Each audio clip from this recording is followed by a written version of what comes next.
Hi guys, welcome back to our YouTube channel Lavanya classes. ಇವಾಗ ನಾವು part 3 video ಯಾವುದು corporate accounting module 3 valuation of ಶೇರ್ಸಲ್ಲಿ part 3 ವಿಡಿಯೋನ ಮಾಡಿದ್ದೀನಿ. ಆಲ್ರೆಡಿ ಮೋರ್ ದೆನ್ ಒಂದು 8 ಪ್ರಾಬ್ಲಮ್ ಸಾಲ್ವ್ ಮಾಡಿದ್ದೀವಿ ಪಾರ್ಟ್ 1 ಪಾರ್ಟ್ 2ನಲ್ಲಿ. ಈಗ ಪಾರ್ಟ್ 3 ವಿಡಿಯೋನಲ್ಲಿ ಕಂಟಿನ್ಯೂಯೇಷನು, ಓಕೆನಾ. ಇದು 14 ಮಾರ್ಕ್ಸಿಂಗೆ ಏನು ಕೇಳ್ತಾರೆ ಅಂದರೆ ನಿಮಗೆ asset method, net asset method and yield method and also calculate fair value method. Fair value method ಅಂತಲೂ ಹೇಳ್ತೀವಿ ನಾವು. ಅರ್ನಿಂಗ್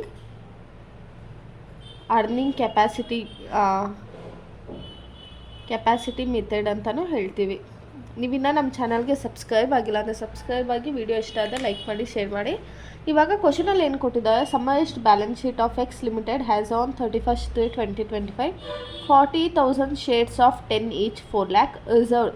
ಈಗ ಫಸ್ಟ್ ನಾವೇನು ಮಾಡಬೇಕು, ನೆಟ್ ಅಸೆಟ್ ಮೆಥಡ್, ಇಂಟ್ರೆನ್ಸಿಕ್ ಮೆಥಡನ್ನು ಮಾಡಬೇಕು. ಸೊ ಅದನ್ನು ಮಾಡೋದಕ್ಕೆ ನಾವೇನೇನು ತೊಗೋಬೇಕು, ಗುಡ್ ವಿಲ್ ತೊಗೋತೀವಿ, ಫಿಕ್ಸ್ಡ್ ಅಸೆಟ್ ತೊಗೋತೀವಿ, ಕರೆಂಟ್ ಅಸೆಟ್ ತೊಗೋತೀವಿ, ಪ್ರಿಲಿಮಿನರಿ ಎಕ್ಸ್ಪೆನ್ಸಸ್ ತೊಗೊಳ್ಳಲ್ಲ. ನಾವು ಇಷ್ಟು ಪ್ರಾಬ್ಲಮ್ ಮಾಡಿದ್ದೀವಿ ನೋಡಿ, ಎಲ್ಲ ಆಲ್ಮೋಸ್ಟ್ ರಿಪೀಟ್ ಆಗಿದೆ. ಸೊ ನೀವು ಇಷ್ಟು ಪ್ರಾಬ್ಲಮ್ನ ಸಾಲ್ವ್ ಮಾಡಿದ್ರೆ ಸಾಕು, ಅಂದರೆ ಈಸಿಯಾಗಿ ಇಷ್ಟು ಪ್ರಾಬ್ಲಮ್ ಸಾಕು ನೀವು ಸಾಲ್ವ್ ಮಾಡಿದ್ದೆ. ಅದ್ರ ಜೊತೆ ಅಮೌಂಟ್ ಚೇಂಜ್ ಮಾಡ್ಕೊಂಡು ನೀವೇ ಕೆಲವೊಂದು ಪ್ರಾಬ್ಲಮ್ನ ಸಾಲ್ವ್ ಮಾಡ್ಕೊಳ್ಳಿ. ನೆಕ್ಸ್ಟು ಈಕ್ವಿಟಿ ಶೇರ್ಸ್ ತೊಗೊಳ್ಳಲ್ಲ first net asset ಮೆಥಡಲ್ಲಿ.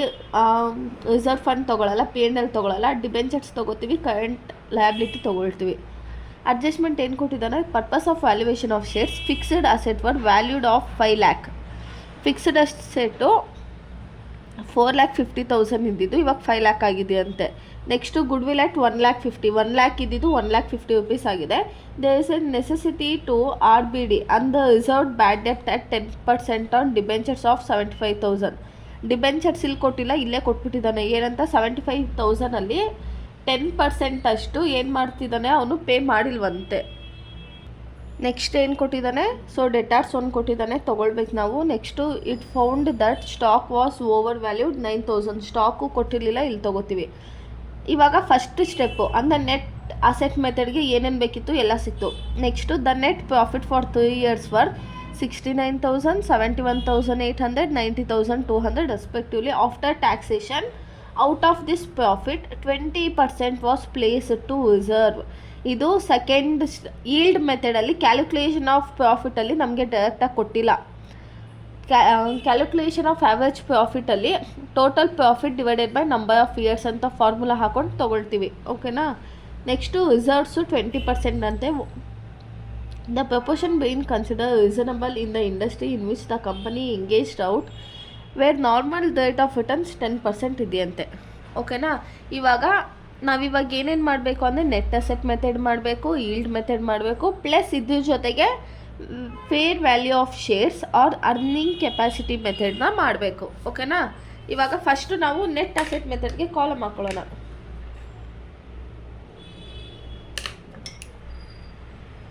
Net asset method,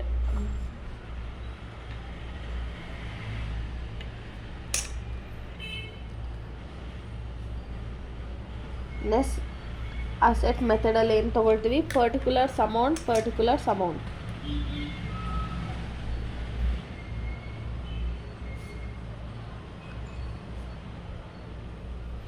ಇವಾಗ ಫಸ್ಟು ನಾವು ಯಾವ್ದು ತೊಗೋತಿದ್ವಿ, market value of asset.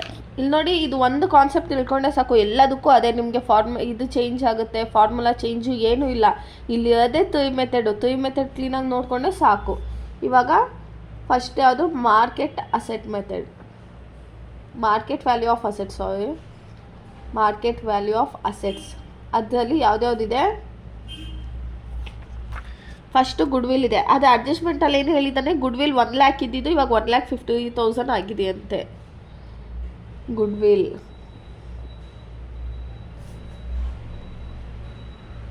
$1,50,000. Next fixed asset ಏನಾದರೂ ಅಡ್ಜಸ್ಟ್ಮೆಂಟ್ ಇದೆ 5 lakh ಅಂತೆ. ಎಷ್ಟು, 4,50,000 ಇದ್ದಿದ್ದು 5 lakh ಆಗಿದೆ.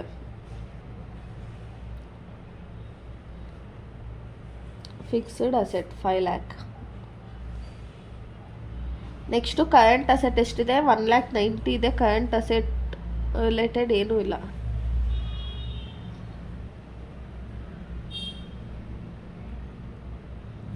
ಎಷ್ಟಿದೆ, 1,90,000 ಇದೆ. ನೆಕ್ಸ್ಟು ಅಡ್ಜಸ್ಟ್ಮೆಂಟಲ್ಲಿ ಯಾವುದಾದ್ರು ಎಕ್ಸ್ಟ್ರಾ ಐಟಮ್ಸ್ ಕೊಟ್ಟಿದ್ದಾನೆ. ಡೆಟಾರ್ಸ್ ಒಂದು ಕೊಟ್ಟಿದ್ದಾನೆ, ನೆಕ್ಸ್ಟು ಸ್ಟಾಕ್ ಒಂದು ಕೊಟ್ಟಿದ್ದಾನೆ. ಡೆಟಾರ್ಸ್ ಏನಂತೆ 75,000ಅಲ್ಲಿ 10%, 75,000 ಅವನಿಗೆ ದುಡ್ಡು ಬರಬೇಕು, ಬಟ್ ಅದರಲ್ಲಿ 10% ಬರೋದೇ ಇಲ್ಲ ಅಂತ ಹೇಳ್ತಿದ್ದಾನೆ. 75,000 ಇಂಟು 10% ಮಾಡಿದ್ರೆ ನಮ್ಗೆ ಎಷ್ಟು ಬರುತ್ತೆ? 7,500. ನೆಕ್ಸ್ಟ್ ಇನ್ನೊಂದು ಐಟಮ್ ಯಾವುದು? ಸ್ಟಾಕ್ ಕೊಟ್ಟಿದ್ದಾನೆ. ಎಷ್ಟು? 9,000. ಸ್ಟಾಕ್ 9,000. ಇವಾಗ ಇದಿಷ್ಟು ಆ್ಯಡ್ ಮಾಡೋಣ. 1,50,000 ಪ್ಲಸ್ 5,00,000 ಪ್ಲಸ್ 1,90,000 ಪ್ಲಸ್ 4,500 ಪ್ಲಸ್ 9,000 ಇಷ್ಟು ಆ್ಯಡ್ ಮಾಡುತ್ತೆ. ಇವಾಗ ಇದು ಕರೆಂಟ್ ಅಸೆಟ್ 1,90,000ಅಲ್ಲಿ ಏನು ಕೊಟ್ಟಿದ್ದಾನೆ? 1,90,000ಅಲ್ಲಿ ಡೆಟಾರ್ 75,500 10% ಇಲ್ಲವೇ ಇಲ್ವಂತೆ. ಸೊ ಇದನ್ನು ಮೈನಸ್ ಅಂತ ತೊಗೊಳ್ಬೇಕು ನಾವು. ನೆಕ್ಸ್ಟು 9,000 ಅಷ್ಟು ಸ್ಟಾಕು ಖಾಲಿಯಾಗಿದೆ ಅಂತೆ. ಸೊ ಇದೆರಡೂ ಮೈನಸ್ ಮಾಡ್ಕೊಳ್ಬೇಕು. ಓಕೆನಾ? 1,50,000 ಪ್ಲಸ್ 5,00,000 ಪ್ಲಸ್ 1,90,000 ಮೈನಸ್ 7,500 ಮೈನಸ್ 9,000 ಮಾಡಿದ್ರೆ ನಮ್ಗೆ ಎಷ್ಟು ಬರುತ್ತೆ? 8,23,000. ಸೊ ಇಲ್ಲೇ ತೊಗೊಳ್ಳೋಣ. ಒಂದು ನಿಮಿಷ. ಟೋಟಲ್ ಅಸೆಟ್ ಎಷ್ಟು ಬರ್ತಾ ಇದೆ? 8,23,500. ಇದೆರಡು ವ್ಯಾಲ್ಯೂ ಕರೆಂಟ್ ಅಸೆಟಲ್ಲಿ ಡಿಕ್ರೀಸ್ ಆಗ್ತಾಯಿದ್ದು. ಸೊ ಲೆಸ್ ಮಾಡ್ಕೊಳ್ತೀವಿ. ನೆಕ್ಸ್ಟು ಲೆಸ್ ಲಯಬಿಲಿಟೀಸ್ ಏನೇನಿದೆ ಲಯಬಿಲಿಟಿಲಿ? 9% ಡಿಬೆಂಚರ್ಸ್ ಒಂದಿದೆ, ಇನ್ನೊಂದು ಕರೆಂಟ್ ಅಸೆಟ್ ಇದೆ. 9%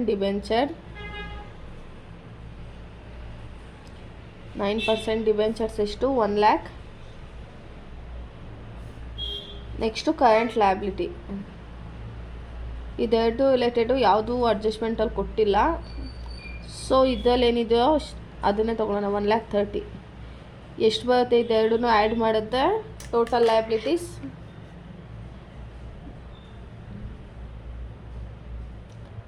2,30,000 ಬರುತ್ತೆ. ಇವಾಗ ನೆಕ್ಸ್ಟ್ ನಾವೇನು ಮಾಡ್ತೀವಿ? ಇಲ್ಲಿ ಕ್ವಶನಲ್ಲಿ ಏನಾದರೂ ಪ್ರಿಫರೆನ್ಸ್ ಶೇಡ್ಸ್ ಕೊಟ್ಟಿಲ್ಲ. ಸೊ ಡೈರೆಕ್ಟಾಗಿ ತಗೋಬೇಡ, ಇನ್ ಡೀಟೇಲಾಗಿ ಮಾಡೋಣ. ಏನು ಮಾಡ್ತೀವಿ ಇಲ್ಲಿ? ನೆಟ್ ಅಸೆಟ್ ಅವೈಲಬಲ್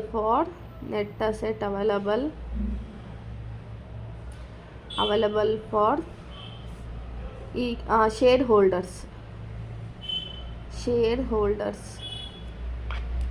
ಇದು ಎ, ಇದು ಬಿ. ಓಕೆನಾ? ಎ ಮೈನಸ್ ಬಿ ಮಾಡಿದ್ರೆ ನಮಗೆ ಇದು ಸಿಗುತ್ತೆ. ಎಷ್ಟಿದೆ? 82,400 5,93,000 ಬರುತ್ತೆ. 5,93,500 5,93,500. ನೆಕ್ಸ್ಟ್ ಏನು ಮಾಡ್ತೀವಿ? ಲೆಸ್ ಪ್ರಿಫರೆನ್ಸ್ ಶೇರ್ಸ್ ಮಾಡ್ತೀವಿ. ಪ್ರಿಫರೆನ್ಸ್ ಶೇರ್ಸು ಕ್ವಶನಲ್ಲಿ ಕೊಟ್ಟಿಲ್ಲ. ಸೊ ಏನಂತ ತೊಗೊಳ್ತೀವಿ? ನಿಲ್ ಅಂತ ತೊಗೊಳ್ಳಿ. ಇವಾಗ net assets available for equity share holder ಇದೆಷ್ಟಿದೆಯೋ ಅಷ್ಟೇ ಬರುತ್ತೆ. 5,93,500. ಓಕೆನಾ? ಇವಾಗ ಫಾರ್ಮುಲಾ ಹಾಕ್ಬೇಕು ನಾವು. ಏನಿದೆ formula? Net asset available for equity share holders divided by number of equities ಅಂತ ಇದೆ. ಓಕೆನಾ? ಇವಾಗ ನೆಟ್ ಅಸೆಟ್ ಮೆಥಡ್ ಅಂತದ್ದು ಹೇಳ್ತೀವಿ, ಇನ್ಸೆಂಟಿವ್ ಮೆಥಡ್ ಅಂತದ್ದು ಹೇಳ್ತೀವಿ. Net asset method is equal to net assets available for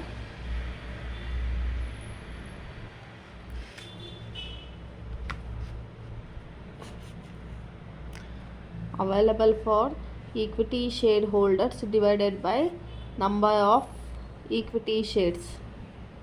ಎಷ್ಟಿದೆ ಇದು? 5,93,500 divided by number of equity shares ಎಷ್ಟಿದೆ? 40,000 ಇದೆಯಂತೆ. ಎಷ್ಟಿದೆ? 40,000 ಇದೆ. ಇವಾಗ 5,93,500 ಡಿವೈಡೆಡ್ ಬೈ 40,000 ಮಾಡಿದ್ರೆ ಎಷ್ಟು ಬರುತ್ತೆ? 14.8 ಬರುತ್ತೆ.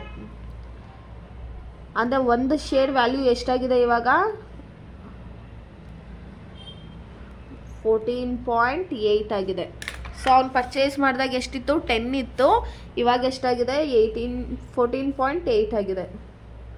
ಆಮೇಲೆ ಈ ಶೇರ್ಸ್ ಎಲ್ಲ ಏನು ಗೊತ್ತಾ, ಕೆಲವೊಂದು ಸತಿ ಕಂಪ್ನಿ ಅವ್ರಿಗೆ ಜಾಸ್ತಿ ಆಗಿಬಿಟ್ಟಿರುತ್ತೆ ಶೇರ್ಸು. ಸೊ ಏನು ಮಾಡ್ತಾರೆ, ಜಾಸ್ತಿಗೆ ಪೇ ಮಾಡಿ, ಈಗ ನೀವು ಒಂದು ಶೇರ್ಸ್ ತೊಗೊಂಡು ಸೇಲ್ ಮಾಡ್ತೀರ ಅಂದ್ಕೊಳ್ಳಿ, ಸೊ ಅದಕ್ಕೆ ಟ್ಯಾಕ್ಸ್ ಎಲ್ಲ ಇನ್ಕ್ಲೂಡ್ ಆಗಿರುತ್ತೆ. ಅದೇ ಶೇರ್ಸನ್ನು ಕಂಪನಿ ಏನಾದರೂ ಅವರೇ ರಿಟರ್ನ್ ಯಾರಾದರೂ ಶೇರ್ಸ್ನ ನಮಗೆ ಸೇಲ್ ಮಾಡ್ತೀರ ಅಂತ ಹೇಳಿದಾಗ ನೀವು ಡೈರೆಕ್ಟ್ ಕಂಪ್ನಿಗೆ ಏನಾದರೂ ಸೇಲ್ ಮಾಡಿದ್ರೆ ಯಾವುದೇ ರೀತಿ ಟ್ಯಾಕ್ಸ್ ಪೇ ಮಾಡೋ ಹಂಗಿರಲ್ಲ. ಇನ್ ಕೇಸ್ ಅದೇ ನೀವು ನಿಮ್ಮ ಹತ್ರ ಶೇರ್ಸ್ ಇರುತ್ತೆ ಅಂದ್ಕೊಳ್ಳಿ, ಅದನ್ನು ನಿಮ್ಮ ಅಪ್ಪನಿಗೋ ನಿಮ್ಮ ಅಮ್ಮನಿಗೋ ಟ್ರಾನ್ಸ್ಫರ್ ಮಾಡಿದ್ರೆ ಆವಾಗ ಕಮಿಷನ್ ಎಲ್ಲ ಕಟ್ಟಾಗುತ್ತೆ, ಟ್ಯಾಕ್ಸ್ ಎಲ್ಲ ಪೇ ಮಾಡಬೇಕಾಗುತ್ತೆ. ಅದೇ ನೀವು ಕಂಪ್ನಿಗೆ ಕೊಟ್ಟರೆ, ಅವ್ರು ಕೇಳಿದಾಗ ಕಂಪ್ನಿಗೆ ಕೊಟ್ಟರೆ ಯಾವುದೇ ರೀತಿ ಟ್ಯಾಕ್ಸಸ್ ಇರಲ್ಲ ನಿಮಗೆ. ಇವಾಗ ಫಸ್ಟು ನೆಟ್ ಅಸೆಟ್ ಮೆಥಡ್ನ ಮಾಡಿದ್ವಿ ಅಲ್ವಾ. ಇವಾಗ ನೆಕ್ಸ್ಟ್ ಮೆಥಡ್ ಯಾವುದು, ನೆಕ್ಸ್ಟ್ ಈಲ್ಡ್ ಮೆಥಡ್. ಈಲ್ಡ್ ಮೆಥಡಲ್ಲಿ ಫಸ್ಟ್ ಸ್ಟೆಪ್ 4 ಸ್ಟೆಪ್ಸ್ ಇರುತ್ತೆ. ಫಸ್ಟ್ ಸ್ಟೆಪ್ ಏನು, calculation of step 1, calculation of average profit. Average ಪ್ರಾಫಿಟ್ನ ನಾವು ನೋಡ್ದಂಗೆ ಒಂದು 2-3 ಪ್ರಾಬ್ಲಮಲ್ಲಿ ಅವನೇ ಡೈರೆಕ್ಟಾಗಿ ಕೊಟ್ಟಿದ್ದ. ಇನ್ ಕೇಸ್ ಕೊಟ್ಟಿಲ್ಲ ಅಂದರೆ ಫಾರ್ಮುಲಾ ಏನು, average profit is equal to total profit divided by number of years.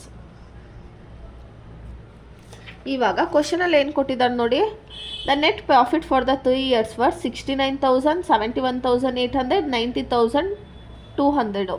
69,000 ಇಲ್ಲಿದೆ ನೋಡಿ, 69,000, 71,800, 90,200. 69,000 ಪ್ಲಸ್ 71,800 ಪ್ಲಸ್ 90,200 ಇದಿಷ್ಟು ಆ್ಯಡ್ ಮಾಡಿದ್ರೆ ನಮ್ಗೆ ಎಷ್ಟು ಬರುತ್ತೆ, 2,31,000 divided by number of years ಎಷ್ಟಿದೆ, 1 2 3 ಮಾಡಿದ್ರೆ ಡಿವೈಡೆಡ್ ಬೈ 3 ಮಾಡಿದ್ರೆ ನಮ್ಗೆ ಎಷ್ಟು ಬರುತ್ತೆ, average profit is equal to 77,000. ಇವಾಗ ನಮಗೆ step 1 average profit in case ಅವ್ನು ಕ್ವಶನಲ್ಲಿ ಕೊಟ್ಟಿಲ್ಲ ಅಂದರೆ ಹೆಂಗೆ ಫೈಂಡ್ ಔಟ್ ಮಾಡ್ಕೋತೀವಿ, total profit divided by number of years. ಓಕೆನಾ. ಸ್ಟೆಪ್ 2ನಲ್ಲಿ ಏನು ಮಾಡ್ತೀವಿ, ಸ್ಟೆಪ್ 2 ಇಲ್ಲಿ ಡಿವಿಡೆಂಟ್ ಆಫ್ ಈಕ್ವಿಟಿ ಶೇರ್ಸನ್ನ ಫೈಂಡ್ ಔಟ್ ಮಾಡಬೇಕು. Calculation of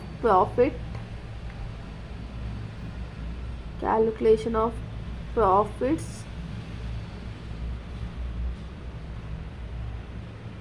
available for dividend to equity share holders. ಓಕೆನಾ.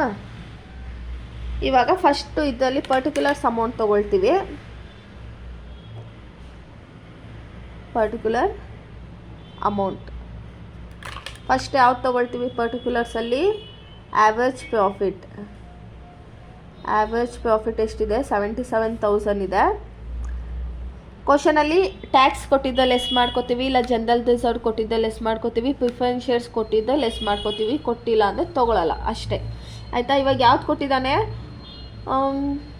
Respectively after taxation out of profit 20% was place to reserve ಏನು ಕೊಟ್ಟಿದ್ದಾನೆ, 20% ಅಂತ ಕೊಟ್ಟಿದ್ದಾನೆ.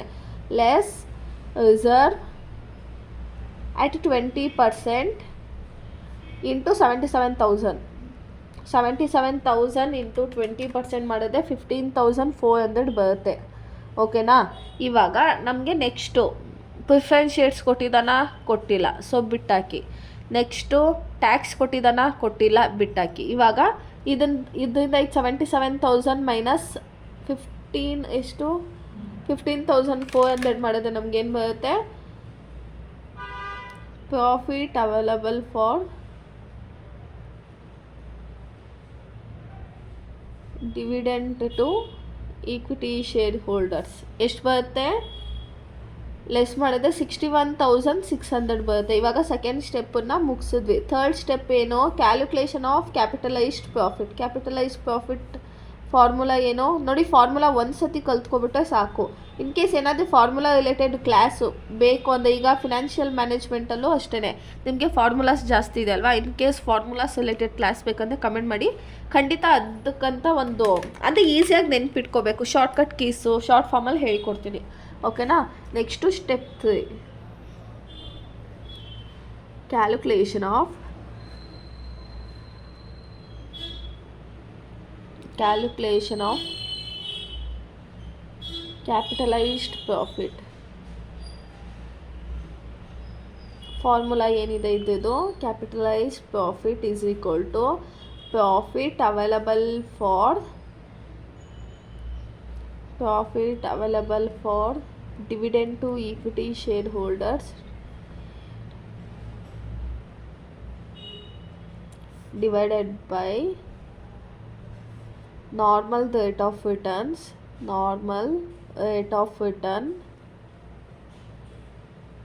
into 100. ಇಲ್ಲಿ ನೋಡಿ, ಇದೇ ಬೇರೆ ಮೆಥಡು. ಇನ್ ಕೇಸ್ ನಿಮ್ಮ ಕಾಲೇಜಲ್ಲಿ ಬೇರೆ ಮೆಥಡನ್ನು ಮಾಡಿಸಿರ್ತಾರೆ ಅನಿಸುತ್ತೆ. ನಿಮ್ಗೆ ಯಾವುದು ಈಸಿ ಇದೆಯೋ ಆ ಮೆಥಡ್ನ ತೊಗೊಳ್ಳಿ. ಓಕೆನಾ? ಇವಾಗ profit available for dividend to equity shares ಎಷ್ಟಿದೆ? 61,600 divided by normal rate of returns ಎಷ್ಟು ಕೊಟ್ಟಿದ್ದಾನೆ? 10% ಇದೆ. ಸೊ 10 ಇಂಟು 100 ಮಾಡಿದ್ರೆ ನಮಗೆ ಕ್ಯಾಪಿಟಲೈಸ್ಡ್ ಪ್ರಾಫಿಟ್ ಎಷ್ಟು ಬರುತ್ತೆ? Capitalised profit is equal to 61,600 divided by 10 into 100. 6,16,000 ಎಷ್ಟು ಬರುತ್ತೆ? 6,16,000 ಬರುತ್ತೆ. ಇವಾಗ ನೆಕ್ಸ್ಟ್ ಸ್ಟೆಪ್ ಏನು?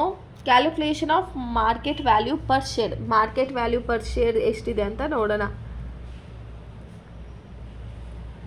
ಕ್ಯಾಲ್ಕುಲೇಷನ್ ಆಫ್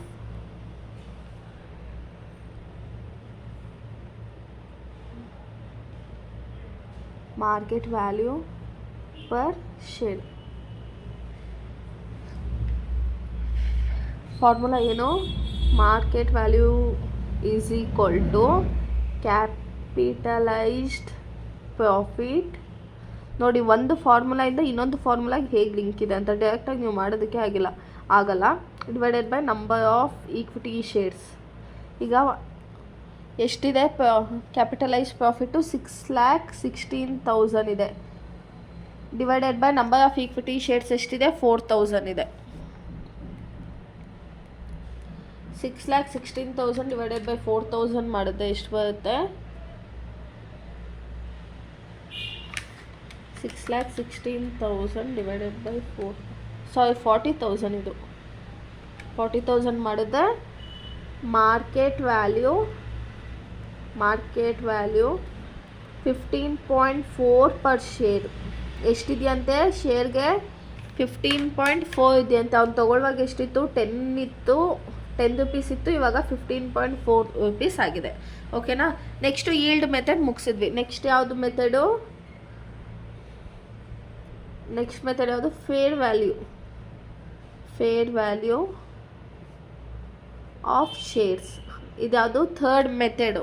ಫಾರ್ಮುಲಾ ಅಲ್ಲ ಇದು, ಸ್ಟೆಪ್ ಅಲ್ಲ, ಥರ್ಡ್ ಮೆಥಡು. ಇದಕ್ಕೆ ಫಾರ್ಮುಲಾ ಇಲ್ಲಿ ನೋಡಿ. ಮತ್ತೆ ಇನ್ನೊಂದು ಸರ್ತಿ ಹೇಳ್ತೀನಿ, intrinsic value, net asset method ಇದೆರಡು ಸೇಮ್ ವರ್ಡ್ಸು, ಆಯಿತಾ? Fair value of shares calculate ಮಾಡೋಕ್ಕೆ fair value of shares is equal to net value method minus yield method.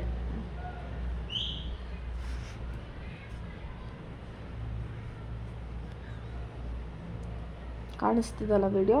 Divided by 2. ಓಕೆನಾ? ಥರ್ಡ್ ಸ್ಟೆಪ್ ಎಷ್ಟು ಈಸಿ ಇದೆ ನೋಡಿ. First step minus second step. ಇವಾಗ first step ಎಷ್ಟು ಬಂದಿದೆ ನಮಗೆ? Net asset method 14.8 minus 15.4 divided by 2. ಅರ್ಥ ಆಗ್ತಿದೆ ಅಲ್ವಾ? 14.8 ಎಲ್ಲಿಂದ ಬಂತು? ನೆಟ್ ಅಸೆಟ್ ಮೆಥಡಿಂದ ಬಂತು. ನೆಕ್ಸ್ಟು ಈಗ 14.8 ಮೈನಸ್ 15.4 ಡಿವೈಡೆಡ್ ಬೈ 2 ಮಾಡಿದ್ರೆ ನಮ್ಗೆ ಎಷ್ಟು ಬರುತ್ತೆ? ಇದು ಪ್ಲಸ್ ಮಾಡಬೇಕು, ಮೈನಸ್ ಅಲ್ಲ. ಎಷ್ಟಿದೆ? 14.8 ಪ್ಲಸ್ 15.4 ಡಿವೈಡೆಡ್ ಬೈ 2 ಮಾಡಿದ್ರೆ ನಮಗೆ fair value of shares is equal to 15 ಬರುತ್ತೆ.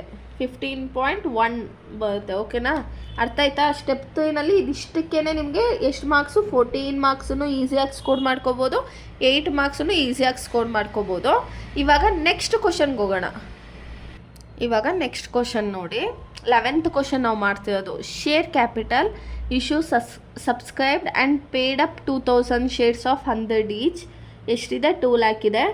ನಾವು ಇಲ್ಲೇನೇನು ಮಾಡೋಕ್ಕೆ ಕೇಳಿದ್ದಾನೆ? Intrinsic method or net asset method.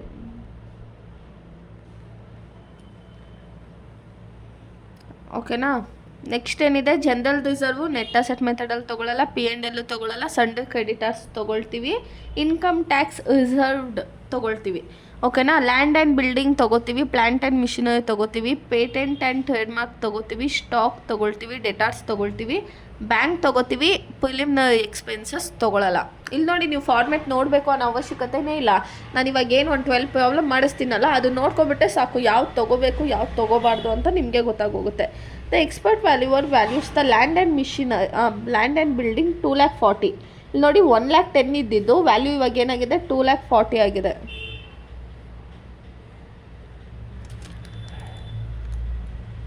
$240 ಆಗಿದೆ. ನೆಕ್ಸ್ಟು ಗುಡ್ ವಿಲ್ 1,60,000 ಇದೆಯಂತೆ. Next plant and machinery 1,20,000. Out of total debtors ಎಷ್ಟಿದೆ? 88,000ಅಲ್ಲಿ it is found the debtors of 8,000 on bad debts ಅಂತ ಹೇಳಿದ್ದಾನೆ. ಅಂದರೆ 88,000ಅಲ್ಲಿ 8,000 ದುಡ್ಡು ಅಮೌಂಟ್ ಬರೋದೇ ಇಲ್ವಂತೆ. The profit of the company have been has follows. ಇವಾಗ ನೋಡಿ, ಇಲ್ಲಿಗೆ ನಮ್ಮದು ಫಸ್ಟ್ ಸ್ಟೆಪ್ ಮುಗೀತು. ಯಾವುದು? Net asset method. Intrinsic method ನಮ್ಗೆ ಇಲ್ಲಿಗೆ ಮುಗೀತು. ಈಗ ನೆಕ್ಸ್ಟ್ ಯಾವ ಮೆಥಡ್ ಸ್ಟಾರ್ಟ್ ಆಗ್ತಿದೆ? ಈಲ್ಡ್ ಮೆಥಡ್ ಸ್ಟಾರ್ಟ್ ಆಗುತ್ತೆ. The profit of the company have been has followed. Annual ಪ್ರಾಫಿಟನ್ನ ಡೈರೆಕ್ಟಾಗಿ ಕೊಟ್ಟಿಲ್ಲ. ಹೇಗೆ ಕೊಟ್ಟಿದ್ದಾನೆ? 90, 80, 1,06,000 ಅಂತ ಸಪ್ರೇಟಾಗಿ ಕೊಟ್ಟಿದ್ದಾನೆ. The company follows the practice of transferring 25% of profit to general reserve ಕೊಟ್ಟಿದ್ದಾನೆ. ಆಮೇಲೆ ಇಲ್ಲಿ ನೋಡಿ, ಪ್ರಿಫರೆನ್ಸ್ ಶೇರ್ಸ್ ಕೊಟ್ಟಿಲ್ಲ ನಮಗೆ.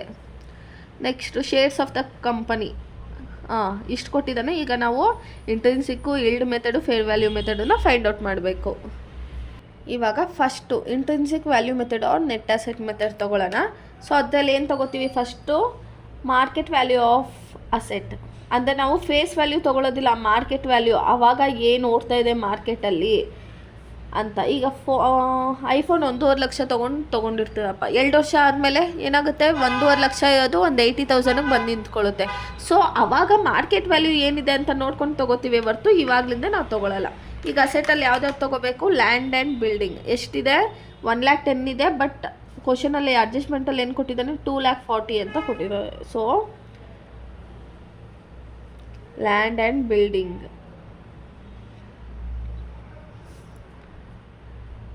240,000. ನೆಕ್ಸ್ಟು ಪ್ಲ್ಯಾಂಟ್ ಆ್ಯಂಡ್ ಮಿಷಿನರಿ ಏನಾದರೂ ಅಡ್ಜಸ್ಟ್ಮೆಂಟ್ ಇದೆಯಾ? ಇದೆ. Plant and machinery 1,20,000 ಆಗಿದೆಯಂತೆ.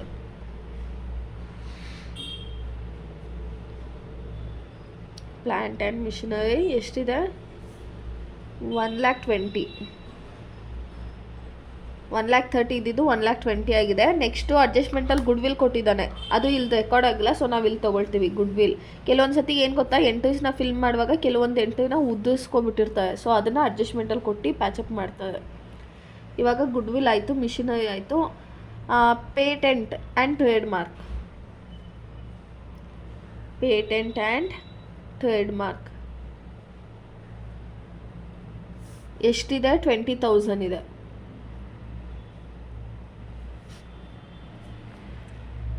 Next stock ಎಷ್ಟಿದೆ? 48,000 ಇದೆ. ಸ್ಟಾಕ್ 48,000. ನೆಕ್ಸ್ಟು ಡೆಟಾರ್ಸ್ ಎಷ್ಟಿದೆ? 88,000 ಇದೆ. ಅದು ಅಡ್ಜಸ್ಟ್ಮೆಂಟಲ್ಲಿ ಏನು ಹೇಳಿದ್ದಾನೆ? 88,000ಅಲ್ಲಿ 8,000 ಈ ಜನ್ಮಕ್ಕೂ ಬರಲ್ವಂತೆ ಆ ಅಮೌಂಟು. ಸೊ 88 - 8,000 ಮಾಡಿದ್ರೆ ನಮಗೆ ಡೆಟಾರ್ಸ್ ಎಷ್ಟು ಬರುತ್ತೆ? 80,000. ನೆಕ್ಸ್ಟು ಬ್ಯಾಂಕ್ ಎಷ್ಟಿದೆ? 52,000 ಇದೆ. ಸೊ ಇವಾಗ ಇದಿಷ್ಟು ಆ್ಯಡ್ ಮಾಡೋಣ. 240 + 120 + 160 + 20,000 + 48,000 80,000 52,000 ಇದಿಷ್ಟು ಆ್ಯಡ್ ಮಾಡಿದ್ರೆ 7,20,000 ಟೋಟಲ್ ಅಸೆಟ್ಸ್ 7,20,000 ಆಯಿತಾ. ನೆಕ್ಸ್ಟು ಏನು ಮಾಡ್ತೀವಿ, ಲೆಸ್ ಲ್ಯಾಬಿಲಿಟಿ.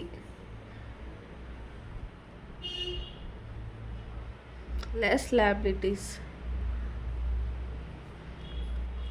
ಇವಾಗ ಲ್ಯಾಬಿಲಿಟೀಸಲ್ಲಿ ಯಾವುದೋ ತೊಗೋತೀವಿ, Sunday creditors, income tax reserve.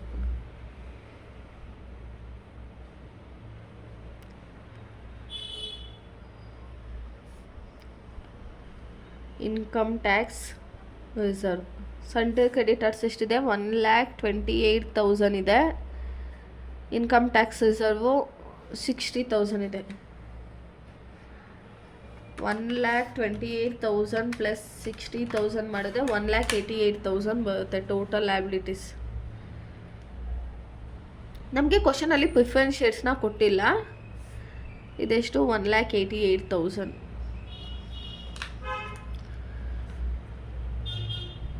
Net assets available for share holders. ಏನು ಮಾಡ್ತೀವಿ, ಎ ಮೈನಸ್ ಬಿ.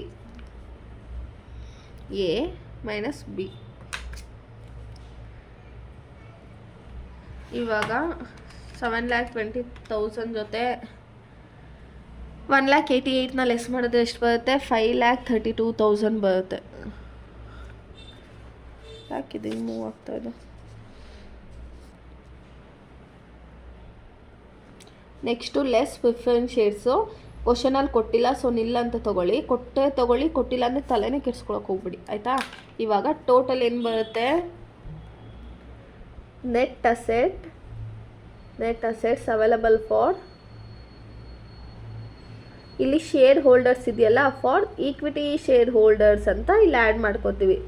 5,32,000. 5,32,000 ಬಂತಲ್ವಾ. ಇಲ್ಲಿ ನೋಡಿ, ಪ್ರಿವಿಯಸಲ್ಲಿ ಎಲ್ಲ ಅದೆಲ್ಲೂ ನಾವು ಇದು ಮಾಡಿದ್ವಿ. ತುಂಬ ಈಸಿ ಇದೆ, ಯಾವ್ದು ತೊಗೋಬೇಕು ಯಾವ್ದು ತೊಗೋಬಾರ್ದು ನನ್ನ ಮಾತೇ ಕ್ಲೀನಾಗಿ ನೋಡ್ಕೊಳ್ಳಿ ಸಾಕು. ಇವಾಗ ಫಾರ್ಮುಲಾ ಏನಿದೆ, net asset method is equal to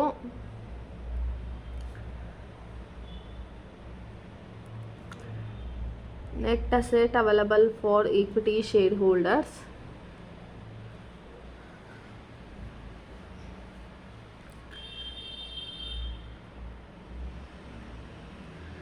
divided by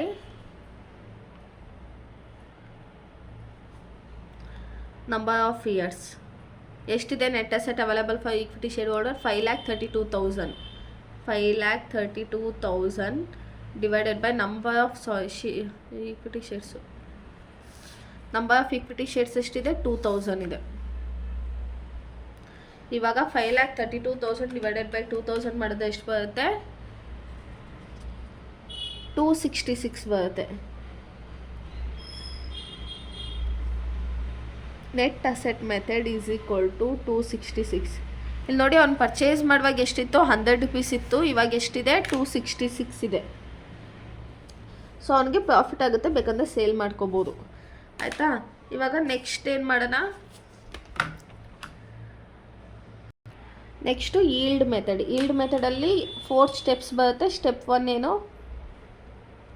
step 1 calculation of average profit. ಕ್ವಶನಲ್ಲಿ ಡೈರೆಕ್ಟಾಗಿ ಎಲ್ಲೂ ನಮಗೆ ಆ್ಯಾವರೇಜ್ ಪ್ರಾಫಿಟ್ ಅಂತ ಕೊಟ್ಟಿಲ್ಲ, ಸೊ ನಾವೇ ಫೈಂಡ್ ಔಟ್ ಮಾಡ್ಕೋಬೇಕು. ಫಾರ್ಮುಲಾ ಏನು, total profit divided by number of years. Total profit divided by number of years. Total profit ಎಷ್ಟಿದೆ ನಮ್ಮ ಹತ್ರ, 90 ಪ್ಲಸ್ 80 ಪ್ಲಸ್ 1,06,000. ಸೊ ನಮ್ಮ ಹತ್ರ ಇಷ್ಟು ಪ್ರಾಫಿಟ್ ಇದೆ. ಬಟ್ ಅದ್ರ ಜೊತೆ ಏನಾಗಿದೆ, 8,000 ಅಷ್ಟು ಅಮೌಂಟು ಬರಲ್ಲ, ಬ್ಯಾಡ್ ಡೆಪ್ಟ್ ಆಗಿದೆ. ಸೊ 90,000 ಪ್ಲಸ್ 80,000 ಪ್ಲಸ್ 1,06,000 ಮಾಡಿದೆ. ನಮಗೆ ಇದು ಇಷ್ಟು ಆ್ಯಡ್ ಮಾಡಿದ್ರೆ ಎಷ್ಟು ಬರುತ್ತೆ, 2,76,000 ಬರುತ್ತೆ. ಬಟ್ ಅದ್ರ ಜೊತೆಗೆ ನಾವು 8,000ನ ಲೆಸ್ ಮಾಡ್ತಾಯಿದ್ದೀವಿ. ಯಾವ 8,000 ಬ್ಯಾಡ್ ಡೆಪ್ಟಲ್ಲಿ ನಮಗೆ ಅಮೌಂಟ್ ಬರೋದೇ ಇಲ್ಲ ಅಂತ ಹೇಳಿದ್ವಲ್ಲ, ಸೊ ಅದನ್ನು ಲೆಸ್ ಮಾಡಿ ಮಿಕ್ಕಿದ ಅಮೌಂಟ್ ತಾನೇ ನಮಗೆ ಟೋಟಲ್ ಪ್ರಾಫಿಟ್ ಆಗೋದು. ಇವಾಗ ಎಷ್ಟಾಗುತ್ತೆ, ಇದೆರಡನ್ನೂ ಆ್ಯಡ್ ಲೆಸ್ ಮಾಡಿದ್ರೆ 2,68,000 ಆಗುತ್ತೆ. ಓಕೆನಾ. ಈಗ ನಮಗೆ ಪ್ರಾಫಿಟ್ ಯಾವಾಗ ಕನ್ಸಿಡರ್ ಮಾಡ್ತೀವಿ ಹೇಳಿ, ನಮಗೆ ಯಾವನೋ ಒಬ್ಬ ದುಡ್ಡು ಕೊಡಲ್ವಂತೆ. ಸೊ ಅದನ್ನು ಲೆಸ್ ಮಾಡಿ ಮಿಕ್ಕಿದ್ದ ಅಮೌಂಟನ್ನು ಪ್ರಾಫಿಟ್ ಅಂತ ತೊಗೊಳ್ತೀವಿ ನಾವು. ಈಗ 2,68,000 divided by number of years ಎಷ್ಟಿದೆ 1 2 3 number of years 3 divided by 3 ಮಾಡಿದ್ರೆ ನಮ್ಗೆ ಎಷ್ಟು ಬರುತ್ತೆ 89,000 average profit is equal to 89,333 ಆಯಿತಾ. ಇಷ್ಟು ಆ್ಯಾವ್ರೇಜ್ ಪ್ರಾಫಿಟ್ ಬಂತು. ಕ್ವಶನಲ್ಲಿ ನಮಗೆ ಪ್ರಿಫರೆನ್ಸ್ ಶೇರ್ಸ್ ಅಂತ ಕೊಟ್ಟಿಲ್ಲ, ಟ್ಯಾಕ್ಸ್ ಅಂತ ಕೊಟ್ಟಿಲ್ಲ, ಅದೇ ಜನರಲ್ ರಿಸರ್ವ್ ಅಂತ ಕೊಟ್ಟಿದ್ದಾನೆ. ಈಗ step 2 calculation of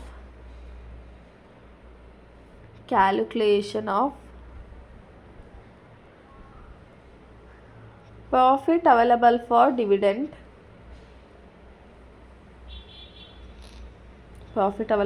dividend to equity share holder ಆಯಿತಾ. ಇವಾಗ ಪರ್ಟಿಕ್ಯುಲರ್ ಅಮೌಂಟ್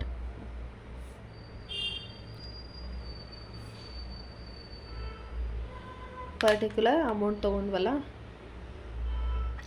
ಫಸ್ಟ್ ಯಾವ್ದು ತೊಗೊಳ್ತೀವಿ ನಾವು ಆ್ಯಾವ್ರೇಜ್ ಪ್ರಾಫಿಟ್ ಎಷ್ಟಿದೆ 89,333 ಇದೆ ಆಯಿತಾ. ಲೆಸ್ ಏನು ಕೊಟ್ಟಿದ್ದಾನೆ ಇದರಲ್ಲಿ ನಮಗೆ ಕ್ವಶನಲ್ಲಿ ಜನರಲ್ ರಿಸರ್ವ್ ಅಟ್ 25% ಅಂತ ಕೊಟ್ಟಿದ್ದಾನೆ. ಜನರಲ್ ರಿಸರ್ವ್ ಅಟ್ 25% ಯಾವುದ್ರ ಮೇಲೆ ತೊಗೋಬೇಕು ನಾವು 25%ನ ಆ್ಯಾವ್ರೇಜ್ ಪ್ರಾಫಿಟ್ ಮೇಲೆ ತೊಗೋಬೇಕು. 89,333 ಇಂಟು 25% ಮಾಡಿದ್ರೆ ನಮಗೆ 22,333 ಬರುತ್ತೆ. ಎಷ್ಟು 22,333. ಪ್ರಿಫರೆನ್ಸ್ ಶೇರ್ಸ್ ಕೊಟ್ಟಿಲ್ಲ, ಟ್ಯಾಕ್ಸ್ ಕೊಟ್ಟಿಲ್ಲ, ಸೊ ಡೈರೆಕ್ಟಾಗಿ ತೊಗೊಳ್ಳೋಣ. ಏನಿದು profit available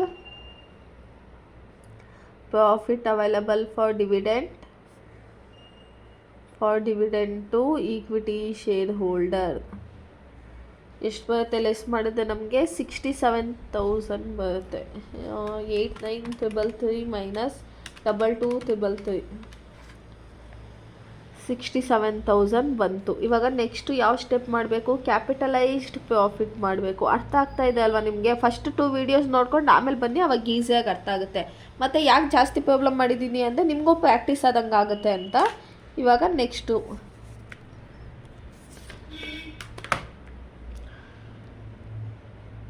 step 3 calculation of capitalised profit.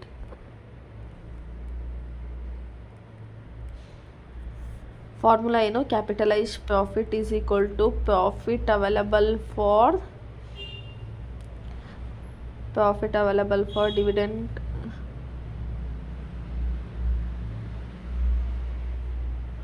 Dividend to equity share holders divided by normal rate of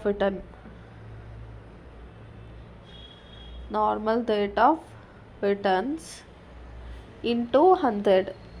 ಇದೆಷ್ಟಿದೆ?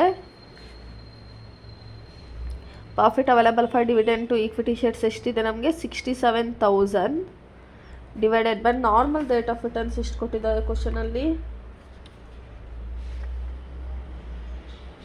10% ಕೊಟ್ಟಿದ್ದಾರೆ ನೋಡಿ. 10% 10 ಇಂಟು 100 ಮಾಡಿದ್ರೆ ಎಷ್ಟು ಬರುತ್ತೆ? ಕ್ಯಾಪಿಟಲೈಸ್ಡ್ ಪ್ರಾಫಿಟ್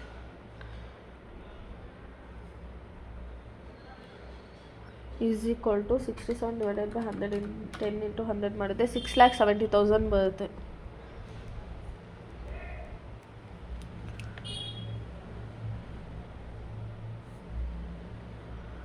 ಇವಾಗ step 4 calculation of market value of share. Market value is equal to formula ಏನು? Capitalised profit divided by number of equity shares. Capitalised profit ಎಷ್ಟಿದೆ 6,70,000 divided by number of equity shares ಎಷ್ಟಿದೆ ಕ್ವಶನಲ್ಲಿ 20,000 ಇದೆ.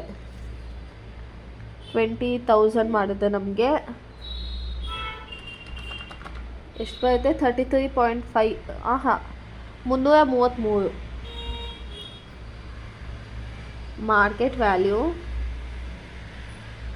335 per share. ಅವನು invest ಮಾಡಿದ್ದು ಎಷ್ಟಕ್ಕೆ 100 ರುಪೀಸಿಗೆ ತೊಗೊಂಡಿದ್ದು. ಇವಾಗ ಎಷ್ಟಿದೆ, ವ್ಯಾಲ್ಯೂ ಎಷ್ಟಿದೆ, 333 ಇದೆಯಂತೆ. ಇವಾಗ ಈಲ್ಡ್ ಮೆಥಡ್ ಮುಗೀತು. ಓಕೆನಾ. ನೆಕ್ಸ್ಟು ಯಾವುದು, third method fair value method. Fair value ಮೆಥಡಿಗೆ ಫಾರ್ಮುಲಾ ಏನು, fair value method is equal to net asset method plus yield method divided by 2. Net asset method ಎಷ್ಟು ಬಂದಿದೆ ನಮಗೆ, 266 ಬಂದಿದೆ. ಎಷ್ಟು ಬಂದಿದೆ, 266 ಪ್ಲಸ್ ಈಲ್ಡ್ ಮೆಥಡ್ ಎಷ್ಟು ಬಂದಿದೆ, 335 divided by 2. 266 plus 335 divided by 2 ಮಾಡಿದ್ರೆ ಎಷ್ಟು ಬರುತ್ತೆ, 300. Fair value method is equal to 300.5. ಓಕೆನಾ.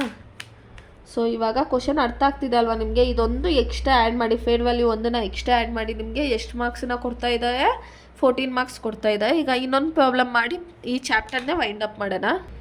ಇವಾಗ ನೆಕ್ಸ್ಟ್ ಕ್ವಶನ್ನು ಏನಿದೆ, liability capital in ₹10 shares 4 lakh, reserve 90, P&L 20, 5% debentures 1 lakh, current liability 1,30,000, fixed asset 5 lakh, current asset 2 lakh, goodwill 40,000. On March 31st, 2025, the fixed assets were independently valued at 3,50,000. 5 lakh ಇದ್ದಿದ್ದು ಅದು value ಏನಾಯಿತು, 3,50,000 ಆಯಿತು. And the goodwill ಆಟ್ 50,000, 40,000 ಇದ್ದಿದ್ದು 50,000 ಆಯಿತು. So ನಮಗೆ first net asset ಮೆಥಡಲ್ಲಿ ಏನೇನು ಬೇಕಿತ್ತು ಅದೆಲ್ಲ ಆಯಿತಾ.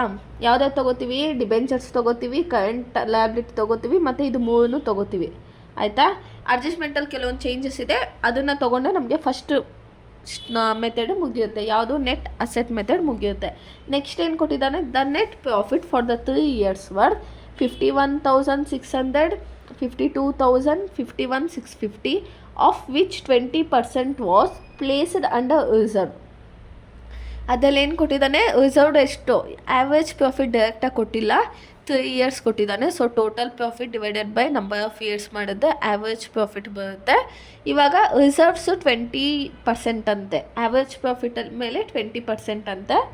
Next the proportion being considering reasonable in industry which the company is engaged and worth fair investment return ಅಂದರೆ normal rate of returns been taken at 10% ಅಂತೆ. Compute the value of the company share by net asset method, yield method and the earning capacity method is also called as fair value method. ಓಕೆನಾ.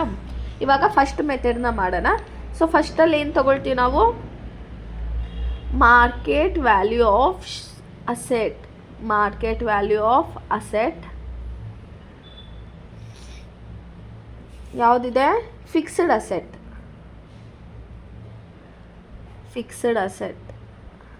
ಎಷ್ಟಿದೆ, fixed asset 5 lakh. But ಏನು ಹೇಳ್ತಿದ್ದಾರೆ, fixed asset 3,50,000 ಆಗಿದೆಯಂತೆ. ಅವ್ನು ತೊಗೊಳ್ಳುವಾಗ 5 lakh ಇತ್ತು, ಅದು ಇವಾಗ value ಎಷ್ಟಾಗಿದೆ, 3,50,000 ಆಗಿದೆ. ನೆಕ್ಸ್ಟು ಕರೆಂಟ್ ಅಸೆಟ್ಟು 2 lakh ಇದೆ. ಕರೆಂಟ್ ಅಸೆಟ್ ರಿಲೇಟೆಡ್ ಏನೂ ಅಡ್ಜಸ್ಟ್ಮೆಂಟ್ ಇಲ್ಲ, ಸೊ ಡೈರೆಕ್ಟಾಗಿ ತೊಗೊಳ್ಳಿ. ಕರೆಂಟ್ ಅಸೆಟ್ ವ್ಯಾಲ್ಯೂ ಜಾಸ್ತಿನೂ ಆಗಿಲ್ಲ ಕಮ್ಮಿನೂ ಆಗಿಲ್ಲ, 2 lakh ಹಾಗೆ ಇದೆ. ನೆಕ್ಸ್ಟು ಗುಡ್ವಿಲ್ ಎಷ್ಟಿದೆ, 40,000 ಇದೆ. ಅದೇ ಅಡ್ಜಸ್ಟ್ಮೆಂಟಲ್ಲಿ 50 ಕೊಟ್ಟಿದ್ದಾನೆ, 50,000 ತೊಗೊಳ್ಳೋಣ. 3 lakh, 4 lakh, 5 lakh, 6 lakh ಎಷ್ಟಾಯಿತು total asset, total asset 6 lakh. Next ಇವಾಗ ಲೆಸ್ ಲಯಬಿಲಿಟೀಸ್ನ ಲೆಸ್ ಮಾಡಬೇಕು. ನೀವಿನ್ನೂ ನಮ್ಮ ಚಾನಲ್ಗೆ ಸಬ್ಸ್ಕ್ರೈಬ್ ಆಗಿಲ್ಲ ಅಂದರೆ ಪ್ಲೀಸ್ ಸಬ್ಸ್ಕ್ರೈಬ್ ಆಗಿ. ಯಾಕಂದರೆ ಲೈಕ್ SCP ರಿಲೇಟೆಡ್ ಎಲ್ಲ ವೀಡಿಯೋಸು ಅಪ್ಲೋಡ್ ಮಾಡ್ತಿರೋದು. ನೆಕ್ಸ್ಟು ಇವಾಗ ಲಯಬಿಲಿಟೀಸಲ್ಲಿ ಡಿಬೆಂಚರ್ಸ್, ಕರೆಂಟ್ ಲಯಬಿಲಿಟಿ ಎರಡೇ ತೊಗೊಳ್ಳೋದು. 5% ಡಿಬೆಂಚರ್ಸ್. ಆ್ಯಂಡ್ ನಿಮ್ಮ ಜೂನಿಯರ್ಸ್ ಇರ್ತಾರೆ ಗೊತ್ತಾ, ಇವಾಗ ಅಡ್ಮಿಷನ್ ಆಗಿರ್ತಾರಲ್ಲ, ಅವ್ರಿಗೂ ನಮ್ಮ ಚಾನಲ್ನ ರೆಫರ್ ಮಾಡಿ. ಅದೊಂದೇ ಹೆಲ್ಪ್ ನಿಮ್ಮ ಕಡೆಯಿಂದ ಎಕ್ಸ್ಪೆಕ್ಟ್ ಮಾಡೋದು. So keep watching our channel guys. ಎಷ್ಟಿದೆ? 1,30,000 ಲಯಬಿಲಿಟೀಸು. 1,30,000. ಸೊ 2 ಟೋಟಲ್ ಮಾಡಿದ್ರೆ ಎಷ್ಟಾಗುತ್ತೆ? Total liability 2,30,000. ಇವಾಗ ಕ್ವಶನಲ್ಲಿ ಪ್ರಿಫರೆನ್ಸ್ ಶೇರ್ಸ್ ಕೊಟ್ಟಿಲ್ಲ, ಸೊ ಡೈರೆಕ್ಟಾಗಿ ತೊಗೋತಾ ಇದ್ದೀನಿ. ಏನು? Net value. ಅಲ್ಲೇನು ಮಾಡ್ತಿದ್ವಿ? ಫಸ್ಟು ಶೇರ್ ಹೋಲ್ಡರ್ಸ್ ಬರ್ತಿತ್ತು, ಆಮೇಲೆ ಈಕ್ವಿಟಿ ಶೇರ್ ಹೋಲ್ಡರ್ಸ್ ಬರ್ತಿತ್ತಲ್ವಾ. ಇವಾಗ ಇಲ್ಲಿ ಡೈರೆಕ್ಟಾಗಿ ಈಕ್ವಿಟಿ ಶೇರ್ ಹೋಲ್ಡರ್ಸ್ ತೊಗೋತೀನಿ. Net value of asset available to equity share holders A minus B. ಎಷ್ಟು? 6 lakh ಮೈನಸ್ 2,30,000 ಮಾಡಿದ್ರೆ 3,70,000.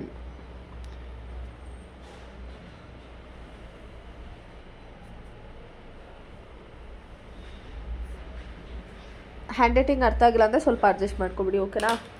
ಫಾರ್ಮುಲಾ ಏನಿದೆ? Intrinsic method or net asset method. Net asset method is equal to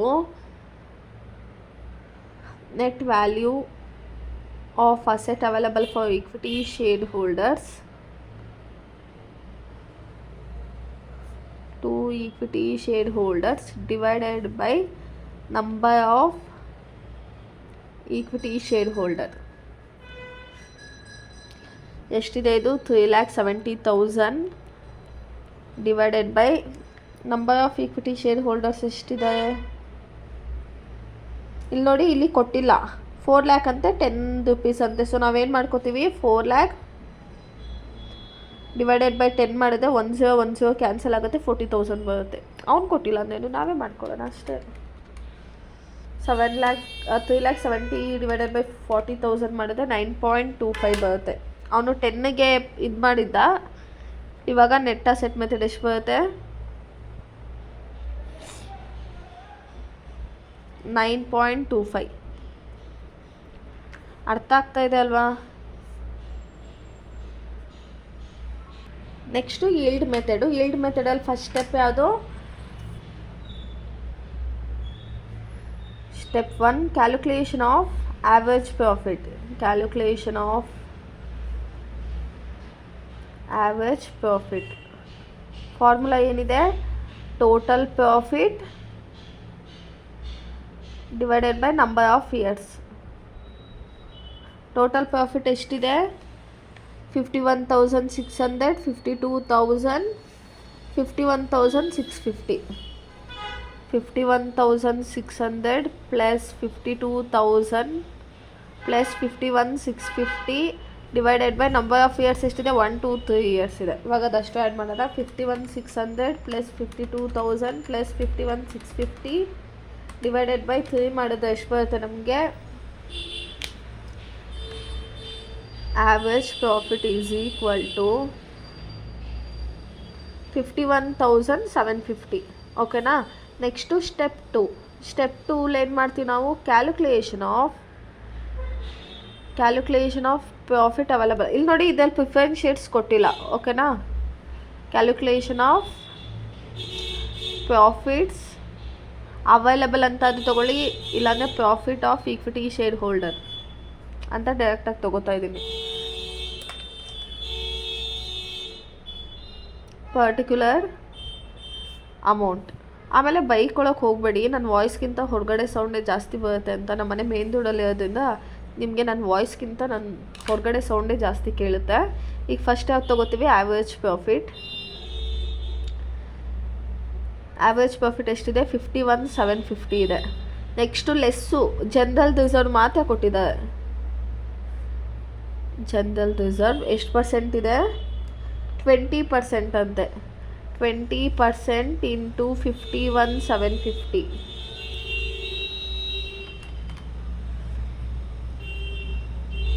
ಮಾಡಿದರೆ 10,350 ಬರುತ್ತೆ.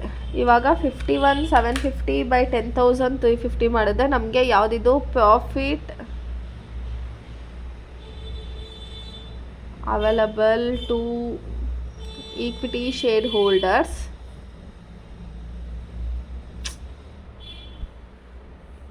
Equity share holders ಎಷ್ಟು ಬರುತ್ತೆ less ಮಾಡಿ.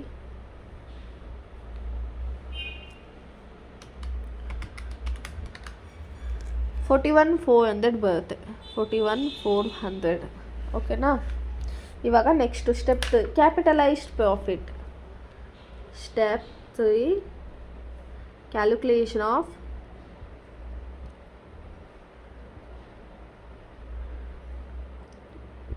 Capitalised profit.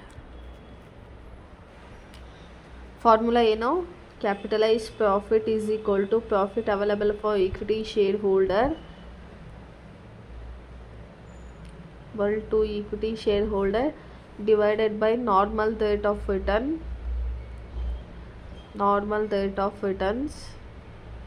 into 100. ಇವಾಗ ಇದೆಷ್ಟಿದೆ? 41,400 divided by normal rate of returns ಎಷ್ಟಿದೆ? 10% ಇದೆ. 10 into 100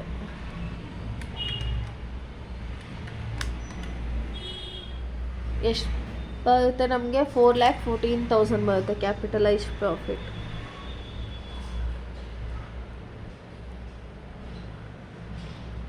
ಎಷ್ಟು ಬಂತು?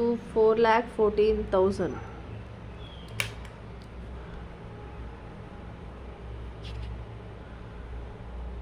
ಇವಾಗ ಕ್ವಶನ್ನಿನ ಅವಶ್ಯಕತೆ ಇಲ್ಲ. Next step 4 calculation of market value per share.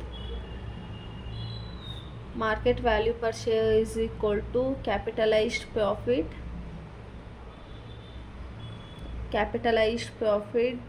divided by number of equity shares. Capitalized profit ಎಷ್ಟಿದೆ? 4,14,000 divided by number of equity shares ಎಷ್ಟಿದೆ? 40,000. 4 lakh by 10 ಮಾಡಿದ್ರೆ ನಮಗೆ 40,000 ಬರುತ್ತಲ್ವಾ. ಇವಾಗ ಮಾರ್ಕೆಟ್ ವ್ಯಾಲ್ಯೂ ಎಷ್ಟು ಬರುತ್ತೆ? 10.35 ಪರ್ ಶೇರ್.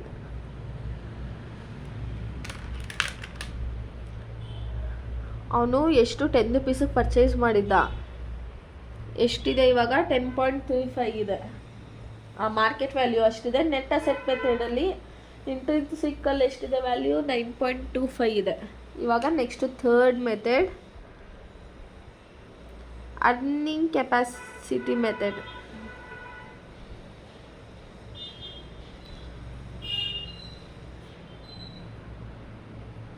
ಫಾರ್ಮುಲಾ ಏನು?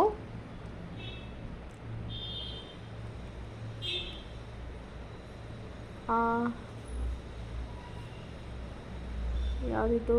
Earning capacity method is equal